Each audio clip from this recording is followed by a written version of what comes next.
دوسرا واقعہ سماعت کریں کہ وہ کیا انداز تھے جن کی وجہ سے منافقین نے کہا کہ کیا ہم ان بے وقوفوں کی طرح ایمان لائیں۔ انہوں نے کس انداز کو بے وقوفی کہا؟ شفا شریف دوسری جلد صفحہ نمبر 44 اور بخاری شریف کی شرح عمدۃ القاری شرح بخاری تیسری جلد صفحہ نمبر 37۔ یہ واقعہ تفصیل سے لکھا ہے، اس میں یہ بھی ہے کہ جنگ یرموک میں، یہ جنگ یرموک حضرت عمر رضی اللہ تعالیٰ عنہ کے دور حکومت میں ہوئی۔ یہ واقعہ اس بات پر دلیل ہے کہ جو نجدی علماء ہیں سعودی عرب کے، وہ کہتے ہیں کہ حضور کی زندگی میں حضور سے نسبت رکھنے والی چیز سے برکت حاصل کرنا جائز تھا، اور حضور کے وصال کے بعد برکت حاصل کرنا شرک ہے۔ بلکہ جو انہوں نے تفسیر لکھی ہے اور جو لوگوں میں بانٹتے ہیں ترجمہ و تفسیر، اس میں بھی یہ بات لکھ دی۔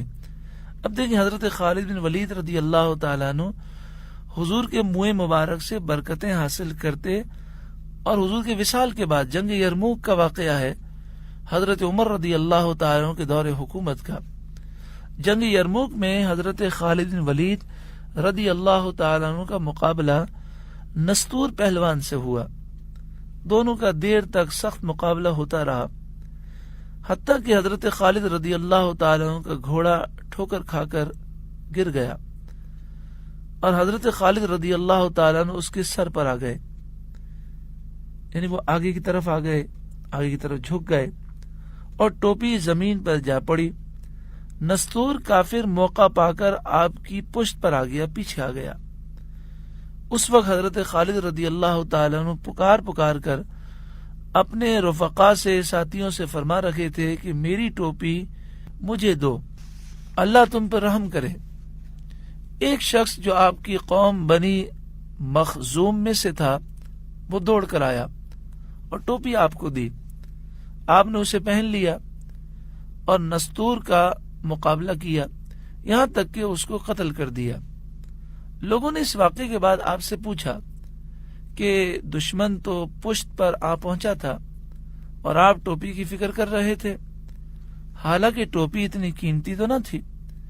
حضرت خالد رضی اللہ تعالی عنہ نے جواب ارشاد فرمایا کہ بات اصل یہ ہے کہ اس ٹوپی میں سید عالم نور مجسم صلی اللہ علیہ وسلم کی پیشانی مبارک کے بال مبارک ہیں، جو مجھے اپنی جان سے زیادہ محبوب ہیں۔ ہمیں صحابہ کرام کے نقش قدم پر چلنے کا حکم دیا گیا، اور صحابہ بال مبارک کی تعظیم کرتے۔ اللہ کا شکر ہے کہ اہل سنت اسی عقیدے پر ہیں، منہ مبارک کی تعظیم اور اس سے برکتیں حاصل کرنے کا طریقہ اہل سنت میں پایا جاتا ہے۔ پھر حضرت خالد بن ولید رضی اللہ تعالیٰ عنہ کیا فرمانے لگے؟